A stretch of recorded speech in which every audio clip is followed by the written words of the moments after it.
पौराणिक कथा में बाली को जो है बहुत शक्तिशाली माना जाता था। भगवान राम को भी उनको छुप के मारना पड़ा था। उसमें बाली का ऐसा प्रॉपर्टी था कि वो जिसके सामने जाता था उसका आधा जो है शक्ति उसके अंदर आ जाती थी, तो आधा शक्ति में उसको कोई मार नहीं सकता था। इसीलिए राजा राम को उसको छुप के मारना पड़ा था। इसी प्रकार मोबाइल जो है वो बहुत बड़ा शक्तिशाली एक तो रेडियो एक्टिव इंस्ट्रूमेंट है।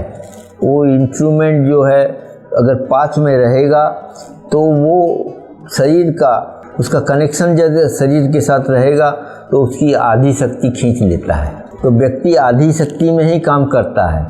जो जैसे ज़्यादा समय बात करने से जिस ऑर्गन से वो सुनता है वो ऑर्गन को भी डिस्ट्रॉय कर देता है। एक ही साथ जल्दी ये नहीं होता, कुछ समय लगता है।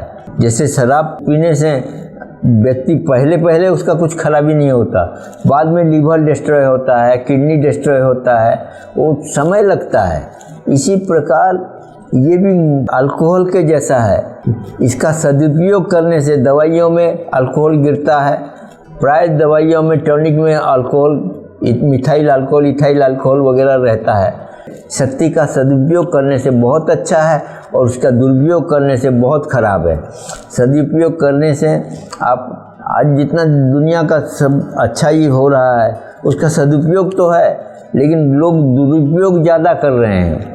इंटरटेनमेंट का साधन अगर इसको बना दिया जाएगा तो वो शरीर को भी नष्ट कर देगा, ऑर्गन को, जिस ऑर्गन के पास रहेगा वो ऑर्गन को डिस्ट्रॉय कर देता है। ये अगर हरदम कान के पास रखेंगे, एक एग्जाम्पल मैं बताता हूँ। एक बड़ा ऑफिसर था कंपनी का, वो हरदम मोबाइल को पास में ही रखता था, सुनते था, तो ज़्यादा मैक्सिमम यूज किया तो कुछ ही दिन में उसके चारों तरफ घाव हो गए और कान में सुनने का भी कम हो गया। तो उसका इफेक्ट हर एक को मालूम नहीं पड़ता, लेकिन हम तो रिसर्च करते हैं तो ये जो है मोबाइल को मिनिमम कम से कम भी 1 मीटर दूर कम से कम रखना चाहिए। रात को सोते टाइम तो और दूर रखना चाहिए, क्योंकि इसका रेडिएशन है, क्योंकि रेडियो एक्टिव एलिमेंट है। जैसे सूरज में रेडियो एक्टिव कंपाउंड हैं तो उसका रेडिएशन आता है, वो कैंसर करता है।